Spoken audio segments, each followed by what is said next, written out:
It's a pleasure to have you with us today as we honor today's young adults. Please come back often as we try to encourage the youth of today to learn about the American Revolution and the Constitution. In addition, we have 2 new members to be inducted later in the program. We will introduce our new members and their guests at that time.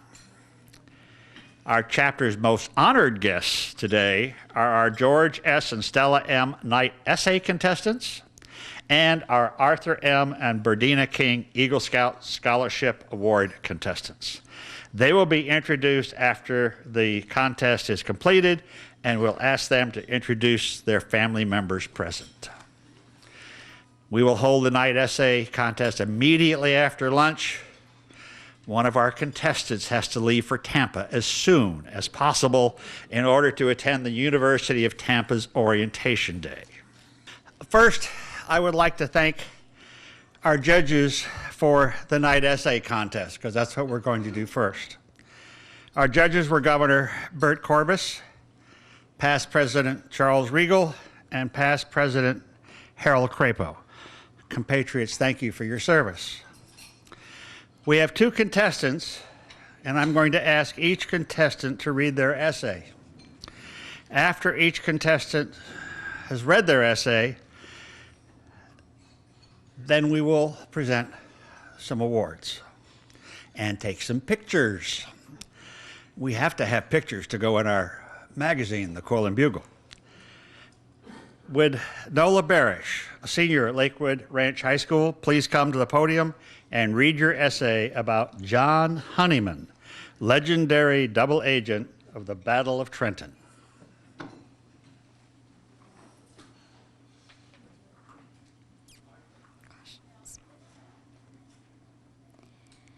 John Honeyman walked a dangerously thin line as he trudged through the thick, almost frozen New Jersey mud towards the Continental Army camp. Though General Washington had ensured his safety, Honeyman's heart still beat wildly in his chest. The plan was for him to go beyond enemy lines and be captured by the Americans while supposedly out looking for cattle. Honeyman knew if the British didn't believe his ruse, he was going to be tried for treason and most likely killed. The British thought he was a Tory, an American who supported the British, but Honeyman was a loyalist and offered his help to Washington as a spy. During the French and Indian War, Honeyman enlisted in the British Army and served with distinction. With the recommendation of his former superior, General Wolfe, the British accepted him as a camp follower, selling the Army cattle and horses.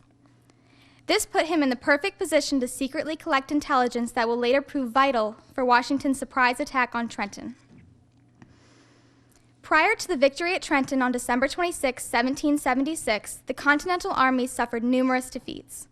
The British were unyielding, pushing the American forces from New York and up into Pennsylvania. Coming up on Trenton, Washington was lacking about 3,000 troops, captured or dead from the New York campaign, where his forces were subsequently defeated at the Battle of White Plains on October 28th and later at Fort Washington on November 16th. These defeats left the colonists degraded and demoralized, hoping against hope for a victory to turn the tides. During the retreat from New York, Honeyman arranged a meeting with Washington at Fort Lee, New Jersey, at a point when Washington was struggling for options. The Continental Army was severely weakened, lacking basic food and supplies, staples much needed to get through the winter. According to the Mount Vernon Ladies Association, providing for the vast material needs of an army in the field requires a focus on organization and effective supply management. Unfortunately for Washington and the Continental Army, a poor supply chain became a chronic issue that negatively impacted combat effectiveness. Cue John Honeyman, later referred to as the man who made the first great victory possible.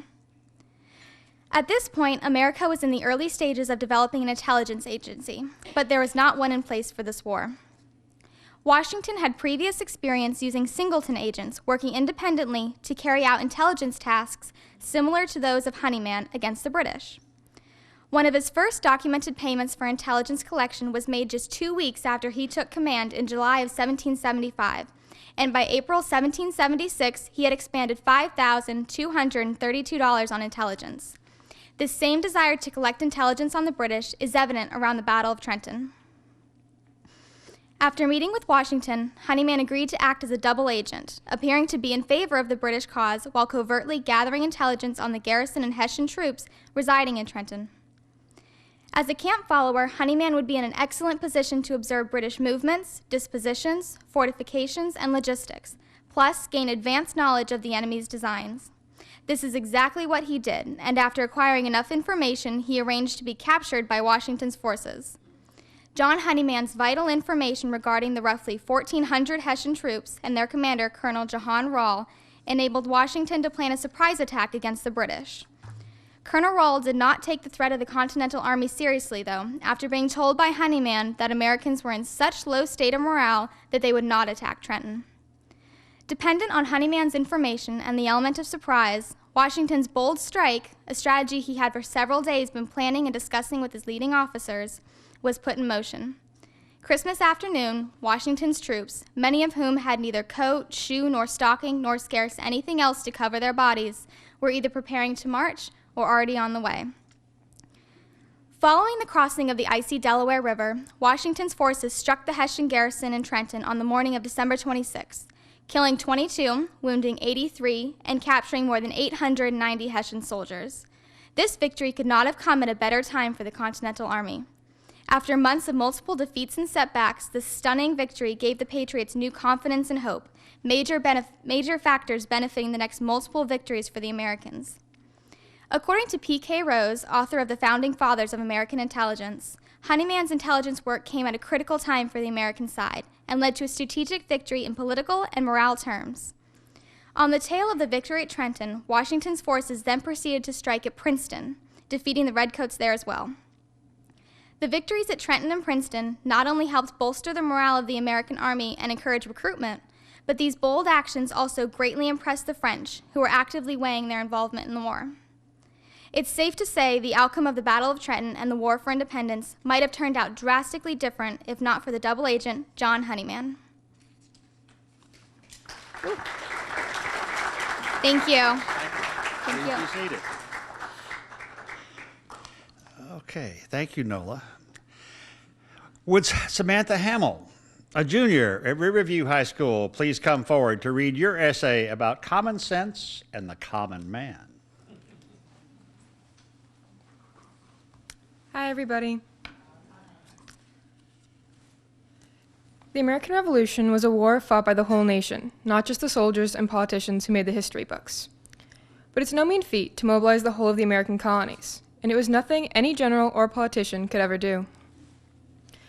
Without Thomas Paine's hugely popular pamphlet, Common Sense, the war would never have received the necessary support. With its accessible language and fiery tone, it inspired the nation, loyalists and all, and rallied the country towards the independence it so dearly desired. In this way, a book did what no single person could ever do. Common Sense is a 48-page pamphlet containing just that, common sense. It declared with an inflammatory flourish the wrongdoings and unfair actions of the British, going so far as to condemn King George and his manipulation of the colonies. Even the very idea of a hereditary monarchy is contemplated in the most disparaging of tones, lending towards the idea of democracy as the obvious alternative. It gave a plain and very clear argument as to why the 13 colonies of the Americas were justified in their severance from the mother country of England, and urged every citizen to participate in the efforts. The pamphlet also contained a flair of wit and comedic jesting that made it a fun and interesting read, continuing to skyrocket its popularity with the public. It was published in January of 1776, in one of the most vital years of the American Revolution, and it became a turning point for the revolutionary movement. Thomas Paine's claim to fame became one of the most well-read books in the whole of the budding colonies, and the use of the Gutenberg printing press made it all the easier for the pamphlet to flood the nation. No other book has ever outsold it, and it remains the most well-produced and sold book in all of American history. It was sold in every town, read by George Washington to his troops, even as they froze through the harsh winters of Valley Forge, and argued about in every tavern up and down the coast. An incredible 2.5 million copies were sold, and it was read by millions more throughout the Revolution and its prelude. Its popularity was undeniable, as was its influence on the developing society that was the American colonies. It pushed towards independence, left a bright mark on the history of what will become the United States of America. Common Sense made the issue of severance from the British the common man's problem, and it laid out the issue in terms everyone could understand. The issues with Britain had been on a nationwide scale, and it seemed no one man had the full picture. The unfair tea taxes in Boston were not the issue of a farmer in Virginia who was too busy dealing with taxes on his own corn crops. The true scale and understanding of the problem were realized by few of the American citizens, and it took Thomas Paine's work to bring that understanding to the common man. What before had been a problem for highly educated and learned men to contemplate became an argument that could be discussed in a tavern over ale. Now everyone understood what was truly happening with British relations and how unfair the British policies had been to their fledgling country. It incited a new feeling of animosity towards their British cousins and created new divides between the two countries who had previously considered themselves so deeply intertwined.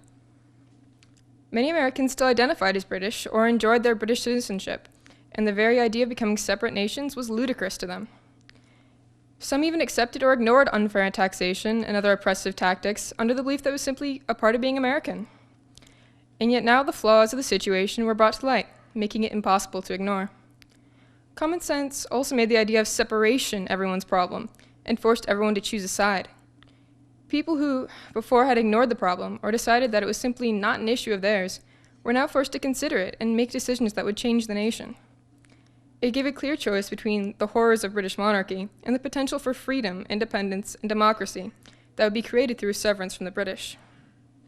The American colonies were, at this point in time, 13 very divided states that failed to attain the sort of political and cultural unity that would be necessary in their war for independence. It was through works like Common Sense that the colonists slowly came to view themselves as Americans and view their groups of colonies as instead one country. Common Sense emphasized how the problems caused by the British were in fact national problems, felt by every colonist and shared by the country as a whole. By promoting the necessity of a national identity, Paine made a huge step towards independence. Whether Thomas Paine knew it or not, his pamphlet would be one of the most influential pieces of writing the country would ever see. It spread and justified the ideas of independence, made the issue of separation one of the national understanding and importance, and was the support and pressing force of the most driving ideals behind the Revolution. And all in under 50 pages of simply written prose that even the modern high school student can make sense of. It was simply common sense.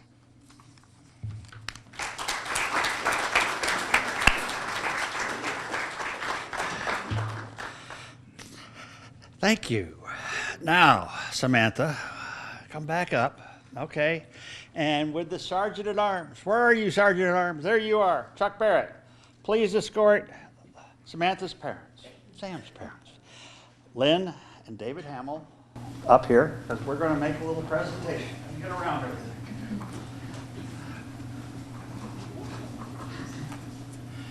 Now, fortunately for us, Sam's a junior. So we're going to twist her pinky and say, Sam, you've got a whole other year now almost to prepare for the next contest. But in the meantime, what we have for you is a bronze good citizenship medal and a certificate, and you hold that and that. And where's our treasurer? Here he comes. He's got an envelope for you. Also, like to have you go out there on our, be my guest, sir. Congratulations. Thank you. Go out there on our website. You might see another thing called the Orations Contest. You just stood in front of all these people and read. Didn't shake too bad either, right? All right. An Orations Contest, you basically could use almost the same material as you would for the essay. So there's 2 contests you can enter with us next year. You just got to prepare. Fair? Congratulations. We hope to see you back.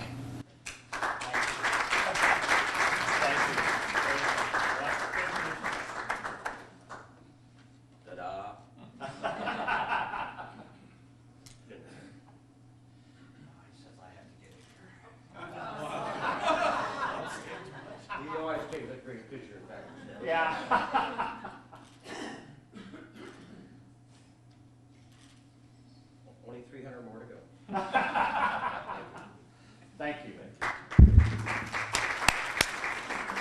Okay.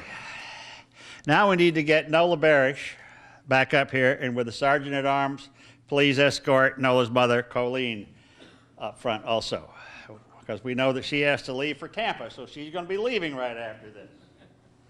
Okay?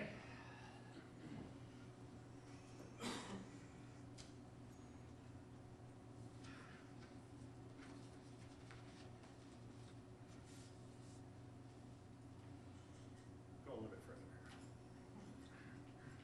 Rip. 'Cause I'm going to have help. Colleen. This goes around your neck, so you get to do the honors, fastening it around. See the clasp there? There you go. Without my glasses on, it's gonna be a problem. I know, we didn't warn you in advance. We're bad that way. And we have a certificate. And Mr. Treasurer.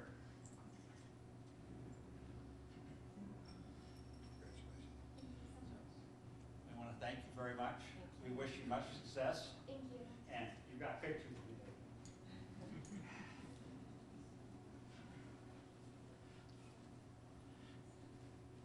$3,000. No.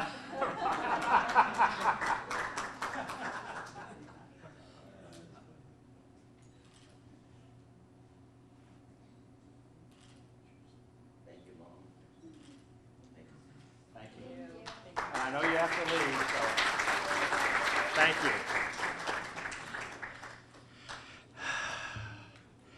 Okay. Would Eagle Scout Scholarship Co-Chairman Gilbert Smith, Judge Gilbert Smith, please come forward and preside over this important part of our ceremony. The Boy Scout purpose is simple. It's to build the character and integrity of America's youth and prepare them to be responsible adults, adults who are leaders and adults who participate in society according to the Scout oath and law. And that oath and law are founded on trustworthiness, loyalty, and bravery that put community and family first. I'm here today to tell you a little bit about the status and an update on what's going on in scouting in this area in Manatee County, but also in Sarasota County.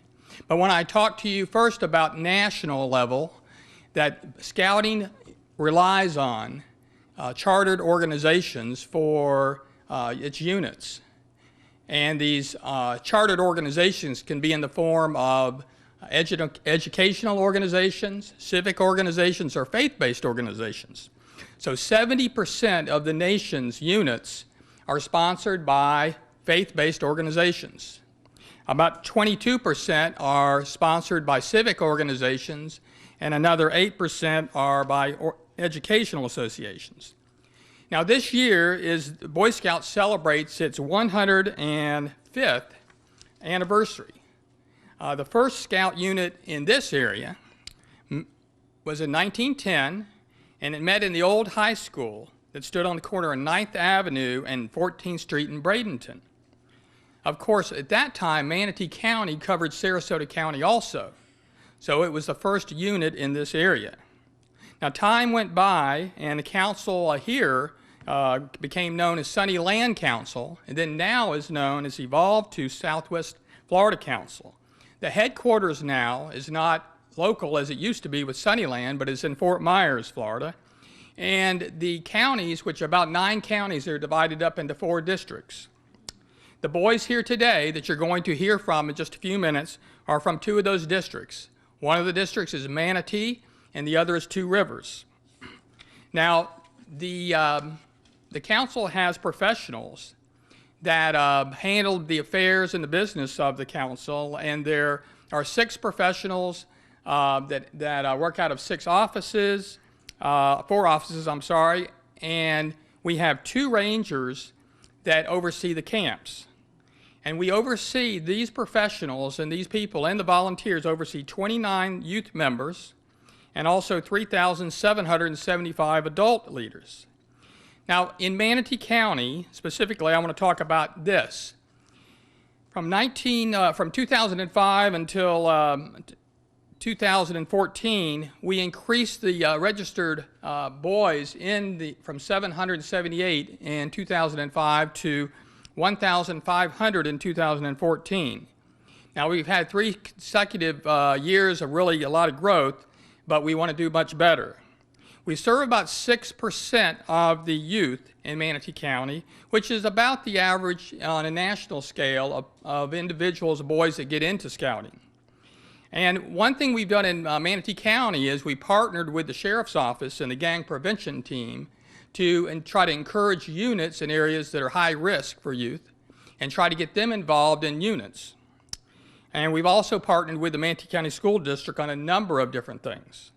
We've had 22 Eagles last year that have had 1,500 hours of service to their community. And in all probability, that's going to be duplicated this year. Now, this doesn't include all the other service hours that the units do all the time. This includes not only Cub Scouts, but also Boy Scouts and venturing crews. And we collected 2,500 pounds of food for the food bank this year, and that's consistently about what we do. Now, organizations like the Sons of the American Revolution and Scouting share many of the same ideals and beliefs: character, values, leadership, and citizenship. And we teach these youth through our programs that are emphasized through the Scout Oath and the Scout Law. Now, over a century, Scouts have been honored through the memory of doing a good turn daily. And that is one of the principles that scouting's all about. Now, what are some things doing on a local level, as I stated? They don't appear in the evening news usually, but there are so many things that are going on in scouting that are good for the community.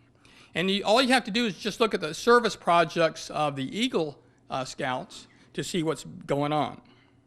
So doing a good turn daily is something the Scouts are all about. Now, as a circuit judge, I come across people every day that have no conscience and no principles. These people weren't Scouts, obviously. The boys here today represent all Scouts who have a solid set of principles which make up their character. The character of these boys is demonstrated by their decision to be a Scout and to stay in Scouts. But something all of us should be obvious to all of us, and something I want to salute all of you that have done this. Really, the boys' character shows in what they've done, but the boys' character also shows in what their parents are like, because it's the parents' character that shows up in the youth that are willing and encourage their boys to be in scouting. So I want to thank the parents, for all of you, and these parents here today with these Scouts, for encouraging their boys to be in scouting. So let's turn now to the Arthur M. and Berdina King Eagle Scout Scholarship Contest. Now, it was started many years ago, and only boys who have received the Eagle Scout Award and have not turned 19 years of age may apply.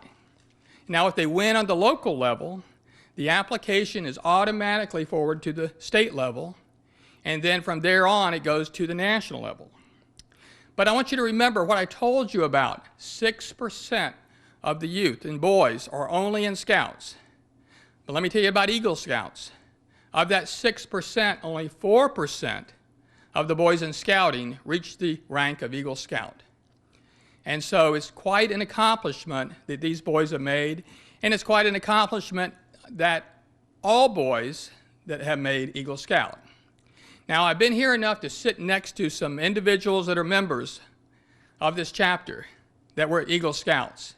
And so to you out there that are Eagle Scouts also, it's quite an accomplishment. So let's turn now to the contest.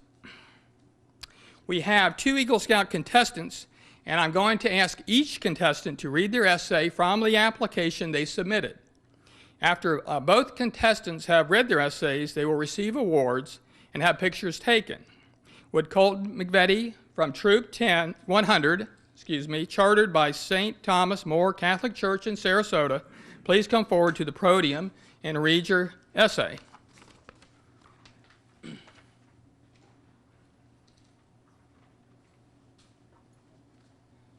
It would be my honor. A Critical Diversion by Colton McVitie. The people of Gloucester County, New Jersey had enough of the British and German invaders by the fall of 1776. The British were overrunning much of New Jersey. The time had come to defend themselves against the damages and unfair treatment committed by the British government. 200 men from the Gloucester County, including my ancestor, William Tomlin, joined the 3rd Battalion under Colonel Richard Summers. These young men were excited to be called up in the War for Independence. When the call for the militia came, the 3rd Battalion marched to Mount Holly. There they joined the 1st and 2nd Battalion, as well as the Cumberland militiamen, all under Colonel Griffin. They were ordered to cooperate in surrounding and harassing the Royal troops south of Trenton. Also surrounding and harassing the British from the north were the Hunterdon County Militia, from the west, the Pennsylvania Militia, and from the east, the Middlesex County Militia. The British severely underestimated the Patriots, viewing them only as an inconvenience. In addition to the British troops at Trenton, Colonel von Donop commanded 2,000 Hessian support troops in nearby Bordentown. The Patriots' continual harassment, as well as word that 1,000 rebels were arming at Mount Holly, drew out von Donop, who quickly moved a small contingent south towards Mount Holly. The Americans moved north to the hills overlooking Petticoat Bridge. On December 21st, Colonel Griffin and 400 militiamen attacked the small Hessian unit on Assaskunk Creek at Petticoat Bridge. The Hessians retreated, waiting for reinforcements from their remaining 2,000.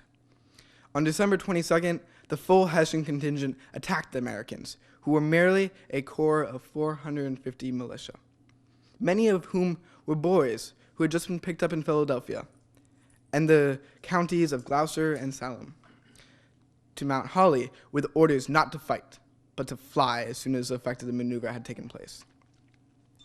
The maneuver was successful. Von Donop's soldiers were celebrating victory a full 18 miles away from their support position. The action on Petticoat Bridge had pulled the Hessians far enough away from Trenton that they would not be able to assist the British when Washington attacked in just a few more days. But the Americans needed to keep the Hessians in Mount Holly in order to maintain the British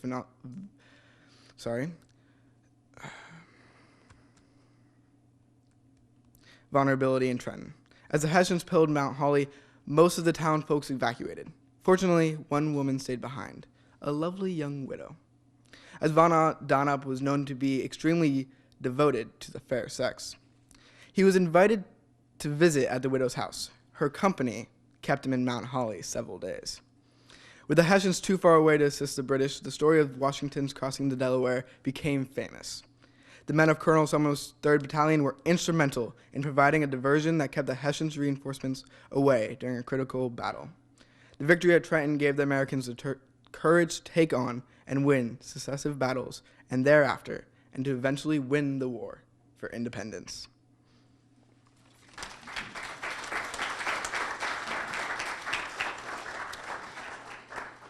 Okay, thank you, Colton. Would Lee Weiss from Troop 89, chartered by Christ Presbyterian Church in Bradenton, please come to the podium and read your essay.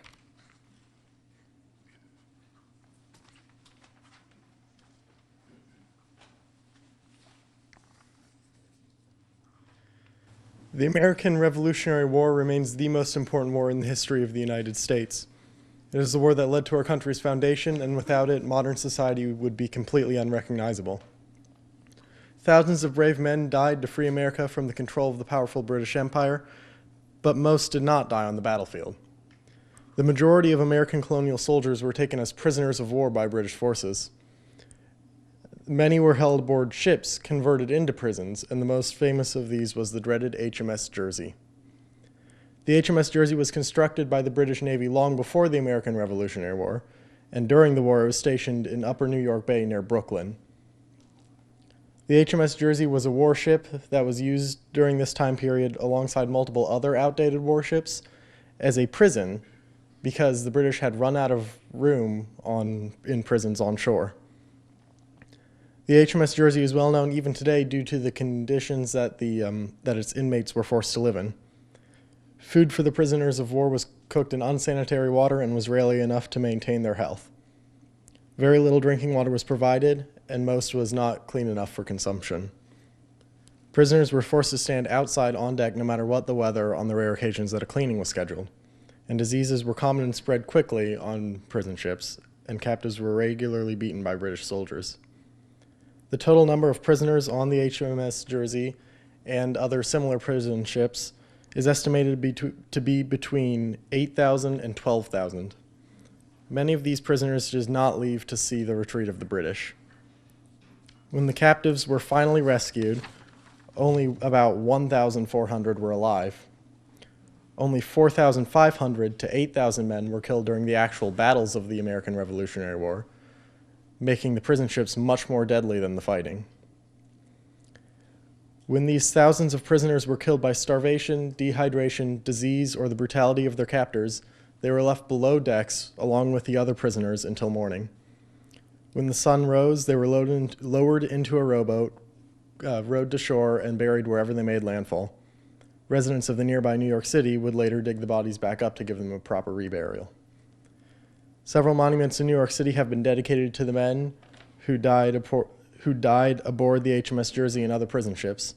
The first monument never had an official name and was eventually closed down, but the Prison Ship Martyrs Monument, dedicated by President Taft in 1908, still stands today in the center of Fort Greene Park, a park specially designed with the monument in mind by the creators of Central Park. The harsh and deadly conditions of British prison ships like the HMS Jersey are a perfect example of the British oppression that caused the American colonies to revolt in the first place.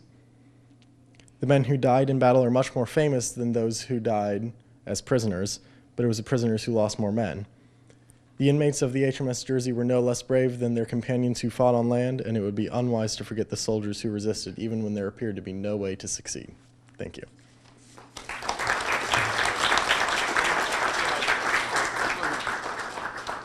All right, Lee, if you'll stay here, and could I ask Sergeant of Arms Chuck Barrett please escort Lee's mother, Sabrina, to the front? Are you going to help me? Okay. I'm going to stay here on the microphone if you'll do the... Oh, no, you get to give you the picture. Get over here. I'll sneak between you in doing this. Okay. Lee, we're honored that you're here. We are also glad that you have at least another year or so of eligibility. So consider this your practice run. And you have almost a year now to get working on another essay, getting teachers' help and all that good stuff. Because the more help you get, okay. So we're going to present you also with the Bronze Good Citizenship Medal. There's the medal. Okay, it is a high-ranking medal, and also with a patch. Everybody that enters the scholarship we're allowed to wear the patch, to have the patch. So you can have that also. So, Judge, get in there. We have pictures. Okay. No, I'm going to stand in between. All right. All right.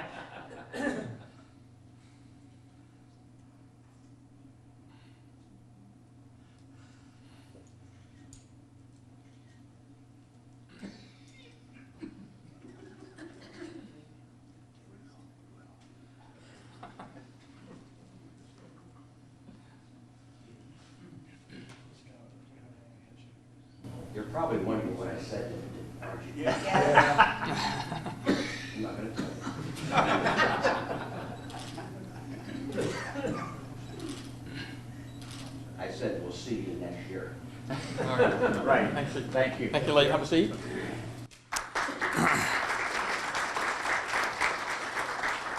Okay, Colton McVetti, please return to the podium. And Sergeant of Arms Chuck Barrett, would you please escort Colton's parents, Blair and Renee McVetti, to the front? I'm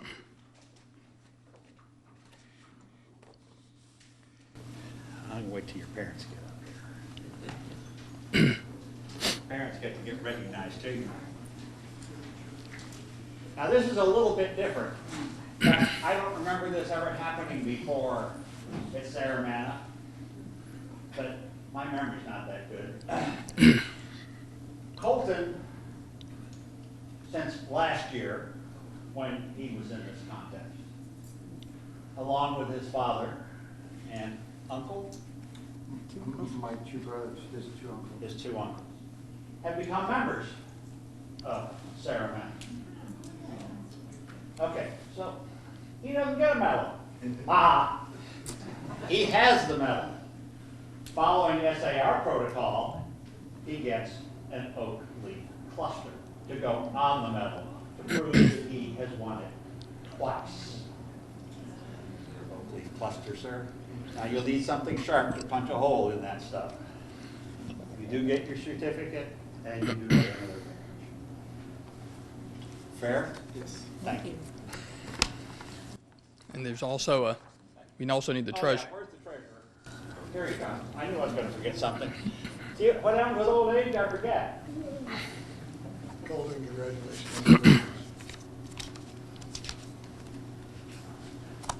All right, Judge, get in there. Okay. You're the one that needs the picture more than me. This is your program.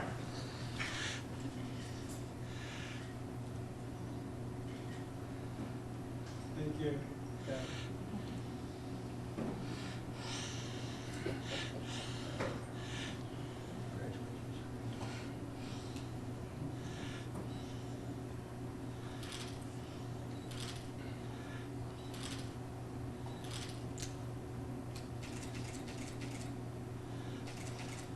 Thank you.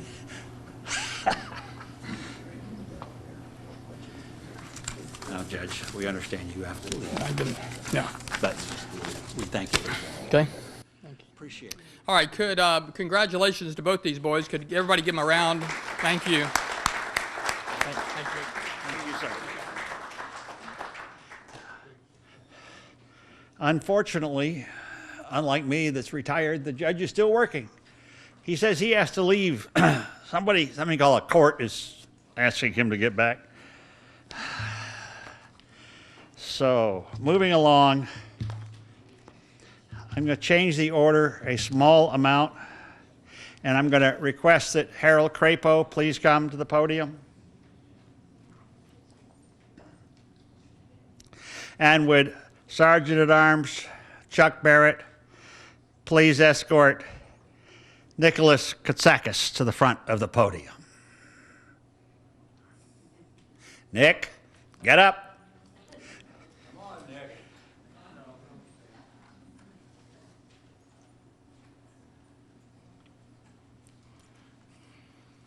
There you go, sir. Okay, I'm going to give it to you right here. Yes. Therefore, it gives.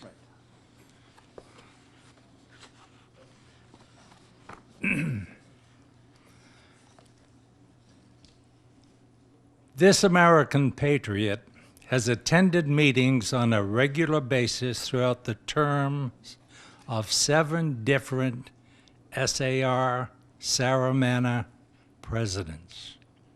He attends most Veterans and Memorial Day functions while taking voluminous pictures for SAR publicity. He supports the Saramana chapter by assisting whenever asked to include setting up facilities for major events like the George Washington birthday function. He collaborates with the DAR on preparation of publicity in the city of Venice.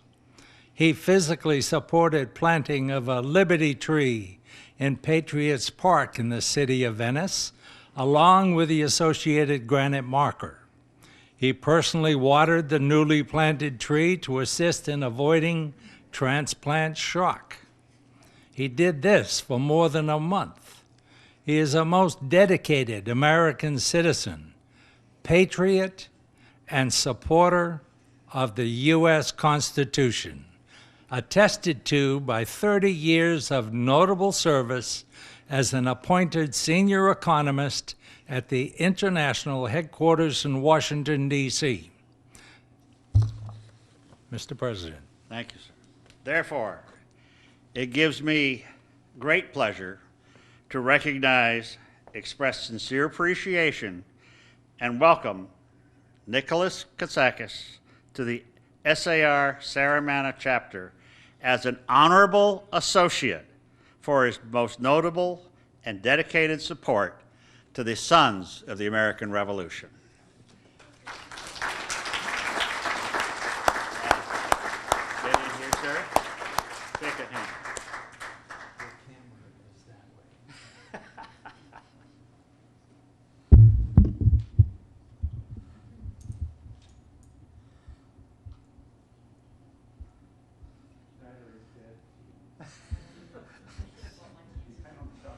Depend on Chuck.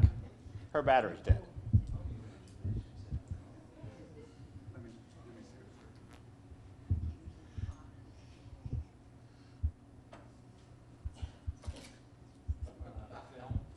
No, I'm just playing. But don't cover up that tie.